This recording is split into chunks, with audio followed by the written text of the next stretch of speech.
The third and final part of collecting data from participants are observations. It is, I think, underappreciated generally. It is mostly associated only with ethnography, and that is also not really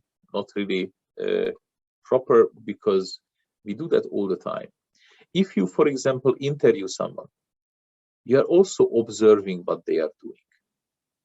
You have that your own lived experience of the whole interview, so you are making observations. Now, this is actually a requirement when you are doing interviews, to take so-called field notes. Your field notes record your experience, your impressions of the interview. In other words, it is about your observations during the interviews. But if you are doing something like corporate ethnography, then observations become your primary kind of data collection, and you will see that it is incredibly valuable, not necessarily very easy to process. Okay, so because you also need to make it into a form that can be processed. So, for example, what we did with Colin for the study with the Nobel laureates is that after I have done the interviews, he interviewed me about my understanding of the levels of mastery. So basically, it became part of the analysis, but this was a way to kind of include all the observations and everything. I also had a specific session with my research assistant, who was doing the collection of the information about each of the Nobel laureates when I was going to visit them. And then he interviewed me about the interview experience, and he took the notes. So it was a kind of specific type of field notes that was written by him, and it was very useful, because as he read all that stuff about the Nobel laureates, he could ask me questions that I would not necessarily think of if I was just taking notes of my own impressions, of my own observations. So observations can also be more or less structured, and I talked to you about that when I was mentioning the various ethnographic research design implemented in different philosophical framings.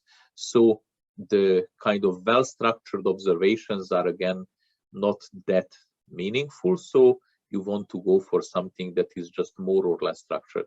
It would be also kind of, let's say, unusual if you have no structure at all. That would mean that you could only do a narrative inquiry, because your whole observation would become one single story, which would not make sense to be broken up. But of course, that would be a kind of interesting story in itself.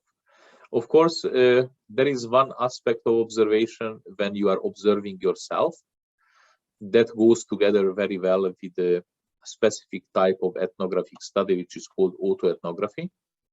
Basically, it is when you kind of observe yourself at doing stuff and so on.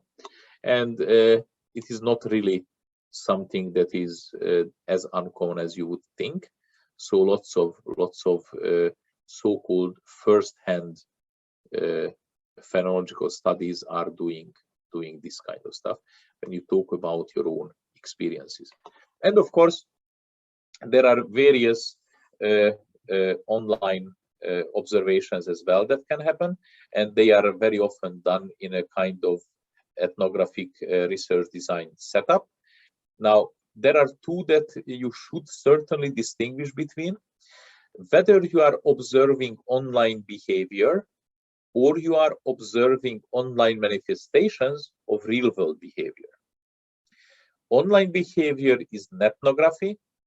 Online manifestations of real-world behavior is online ethnography. What is the difference? If you kind of look at how people interact on Facebook, that's ethnography. However, if you, for example, I have a doctoral student who did that recently. She noticed that as the whole COVID thing started, some doctors started to put their observations from the real world or their experiences of the coping with COVID, started putting these as messages on Facebook. Now that was all about the real world experience. It just had these online manifestations. So the two serve different purpose and can be studied in very different ways.